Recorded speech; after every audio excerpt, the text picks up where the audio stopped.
ঢাকার পুরনো শহরে এক জায়গায় দাঁড়িয়ে আছে এক অট্টালিকা। লোকে একে বলে নবাব বাড়ির ধ্বংসস্তূপ। বাড়িটার সামনে দিয়ে যেতে গেলেই মানুষ কেমন যেন ভয় পেত।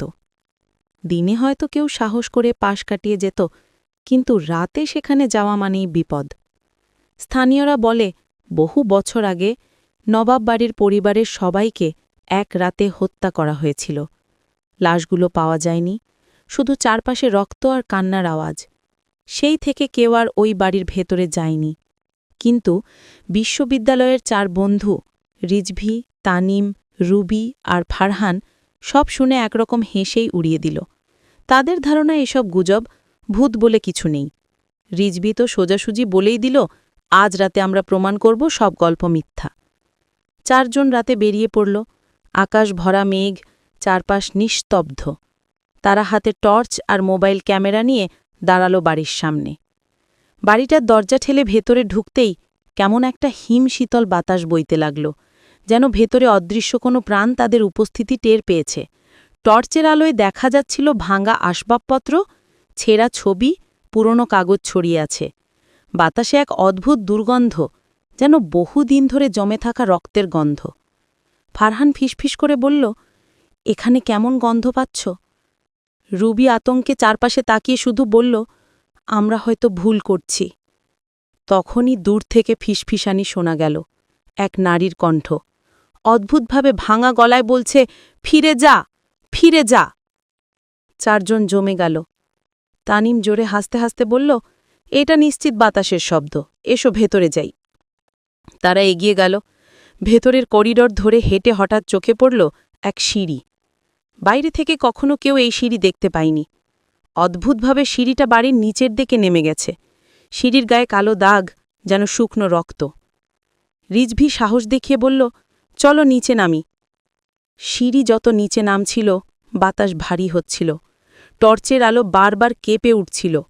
তারা স্পষ্ট অনুভব করছিল কেউ যেন পিছন থেকে অনুসরণ করছে। হঠাৎ রুবি থমকে দাঁড়াল। সিঁড়ির ওপরে দাঁড়িয়ে আছে এক ছায়ামূর্তি। মানুষের মতো গড়ন, কিন্তু মুখ অস্পষ্ট, শুধু চোখ দুটি অদ্ভুত লাল। ছায়ামূর্তিটি ধীরে ধীরে বলল, তোমরা আমাকে জাগিয়ে তুলেছ, এখন আর ফিরতে পারবে না। 4 জনের বুক কেঁপে উঠল, কিন্তু তবুও তারা সিঁড়ির শেষ ধাপে নামল। নিচে এক অদ্ভুত ঘর, মাটির গন্ধ, দেয়ালে অদ্ভুত দাগ, মেঝেতে ছেঁড়া কাপড়। ঘরের মাঝখানে একটা পুরনো খাট, তার উপর সাদা কাপড়ে ঢাকা কিছু একটা পড়ে আছে। রিজভী সাহস করে কাছে গেল। কাপড়টা ধীরে ধীরে নড়ল, তারপর খুলে গেল। দেখা গেল মুখবিহীন এক দেহ। যেখানে চোখ থাকার কথা সেখানে ফাঁকা গর্ত, আর মুখের জায়গায় কালো অন্ধকার। রুবি চিৎকার করে উঠল। ফারহান দরজার দিকে দৌড় দিল, কিন্তু দরজা যেন অদৃশ্য কোনো শক্তিতে আটকে গেল। বাইরে বেরোনোর কোনো উপায় নেই। তখন ঘরের দেয়াল কাঁপতে লাগল। হঠাৎ দেয়ালের পুরনো চিত্রকর্ম জীবন্ত হয়ে উঠল। তারা দেখতে পেল বহু বছর আগে এই বাড়িতে কি হয়েছিল। কালো ছায়া একে একে নবাব বাড়ির পরিবারের সবাইকে হত্যা করেছিল। তাদের আত্মারা বন্দী হয়ে আছে এই বাড়ির ভেতরে। তাদের চারপাশে গুঞ্জন শুরু হলো। শত শত কণ্ঠ একসাথে বলছে, আমাদের জায়গা থেকে কেন বেরিয়ে এলে? এখন তোমরা আমাদের সাথেই থাকবে। খাটের লাশ ধীরে ধীরে উঠে বসল। তারপর অদ্ভুতভাবে হাত লম্বা হয়ে 4 জনের দিকে এগিয়ে এলো। রিজভী কেঁপে কেঁপে মোবাইলের ক্যামেরা চালু করল, কিন্তু স্ক্রিনে দেখা গেল ভয়াবহ দৃশ্য। তাদের 4 জনের মুখ নেই, শুধু অন্ধকার, গর্তের মতো ফাঁকা। রুবি কাঁদছিল, তানিম বারবার দরজা ধাক্কাছিল, কিন্তু সব ব্যর্থ। এক মুহূর্তে অন্ধকার তাদের চারপাশ গ্রাস করল। শেষবার শুধু চিৎকার শোনা গেল।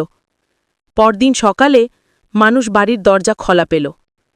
ভেতরে কেউ নেই, শুধু 4টি মোবাইল ফোন পড়ে আছে। ফোনের শেষ ভিডিও দেখে সবাই আতঙ্কে জমে গেল। ভিডিওতে দেখা যাচ্ছিল 4 জন দাঁড়িয়ে আছে, কিন্তু তাদের মুখ নেই। চোখ, নাক, ঠোঁট সব উধাও, শুধু কালো অন্ধকার। 4 জনের আর কোনো খোঁজ মেলেনি। কেউ বলে তারা ওই বাড়ির আত্মার সঙ্গেই মিশে গেছে। এখন নাকি রাতে সিঁড়ির ভেতর থেকে 4টি নতুন কণ্ঠ শোনা যায়, যেন তারা এখনও সাহায্যের জন্য ডাকছে।